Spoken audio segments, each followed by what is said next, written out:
मैं छोटी सी बात कहूंगी और मैं इस छोटी सी बात में सिर्फ 3 लोगों को नमन करना चाहती हूं, सलाम करना चाहती हूं। सबसे पहले मैं आम आदमी पार्टी के नेताओं अरविंद केजरीवाल, मनीष सिसोदिया, सत्येंद्र जैन, संजय सिंह जी को सलाम करती हूं। संजय सिंह जी को, चारों को नमन करती हूं कि जिस दौर में जेल का नाम सुनते ही, ईडी सीबीआई का नाम सुनते ही, एक समन होते ही बाकी पार्टियों के नेता झुक जाते हैं, टूट जाते हैं, भारतीय जनता पार्टी में चले जाते हैं, हमारे पार्टी के ये दिग्गज नेता हैं। हमें इन पे गर्व है कि हर मुश्किल के बाद भी ये झुके नहीं, ये टूटे नहीं, ये भारतीय जनता पार्टी में गए नहीं।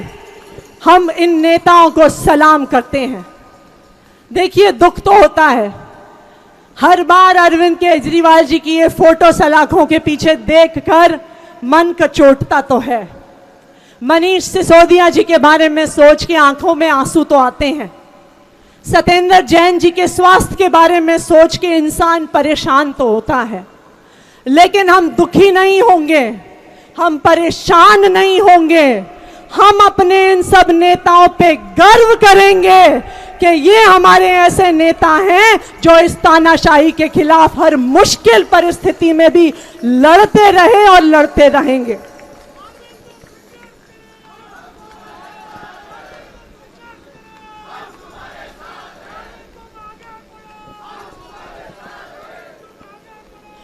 दूसरा, मैं नमन करना चाहूंगी, मैं सलाम करना चाहूंगी हमारे इन सब नेताओं के परिवारों को, जिन्होंने मुश्किल परिस्थिति में भी आम आदमी पार्टी के नेताओं का साथ दिया, उनकी हिम्मत बनकर खड़े रहे।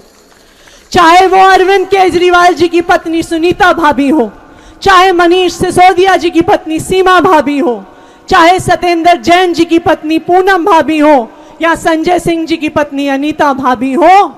इनके पति इतने लंबे लंबे समय से जेल में हैं, लेकिन एक बार भी हमारे नेताओं के इन परिवार वालों ने नहीं कहा कि तुम भारतीय जनता पार्टी में चले जाओ। ये डटी रही, हमारे नेताओं की हिम्मत बनाए रखी। मनीष सिसोदिया जी की पत्नी को 20 साल से गंभीर बीमारी है।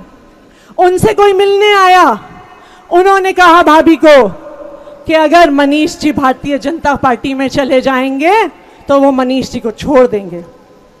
भाभी ने कहा, इतनी बीमारी के बावजूद, बार बार अस्पताल जाने के बावजूद, उन्होंने कहा कि अगर मनीष ने अरविंद जी का साथ छोड़ दिया, अरविंद भैया का साथ छोड़ दिया, आम आदमी पार्टी का साथ छोड़ दिया, तो मैं भी मनीष को छोड़ दूंगी। ये है उनका संकल्प। और ना सिर्फ उन नेताओं की, मैं नमन करती हूं आम आदमी पार्टी के सभी नेताओं के परिवारों को, क्योंकि आज के दिन में देखिए, डर तो हर परिवार को लगता है। आम आदमी पार्टी के नेता के किसी के घर में अगर सुबह 7 बजे घंटी बजती है तो परिवार वाले सोचते तो हैं कि ईडी या सीबीआई वाले तो नहीं आ गए हैं, लेकिन उसके बावजूद आम आदमी पार्टी के नेताओं के परिवारों ने जो हम सबको हिम्मत दी है, उस हिम्मत को मैं सलाम करती हूं, उस जज्बे को मैं सलाम करती हूं। और सबसे आखिर में मैं सलाम करती हूं आप सबको, आम आदमी पार्टी के एक एक कार्यकर्ता को, एक एक पार्षद को, एक एक विधायक को, एक एक नेता को, जो इतनी विकट परिस्थिति में भी झुके नहीं, दबे नहीं। ये आज तक इस देश के इतिहास में कभी नहीं हुआ होगा कि एक पार्टी के सारे बड़े नेता जेल में थे, लेकिन फिर भी लाखों लोगों की रैली रामलीला मैदान में इन सब कार्यकर्ताओं ने खड़ी कर दी, लाखों लोगों को लेके आ गए, भारतीय जनता पार्टी के नेताओं की नींद उड़ा दी। ये है आम आदमी पार्टी के कार्यकर्ता का जज्बा। जिस दिन अरविंद जी गिरफ्तार हुए, पूरी दिल्ली को छावनी बनाया हुआ था। जो कार्यकर्ता प्रोटेस्ट करने आते थे, 4-4 लोगों को बस में उठा के लेके जाते थे। लेकिन हमारा एक भी कार्यकर्ता दबा नहीं। चाहे एक सड़क पे सिर्फ 4 महिलाएं बैठी थी, 40 पुलिस अफसरों के बीच में आईटीओ चौराहा रोक रखा था, यह है आम आदमी पार्टी का कार्यकर्ता।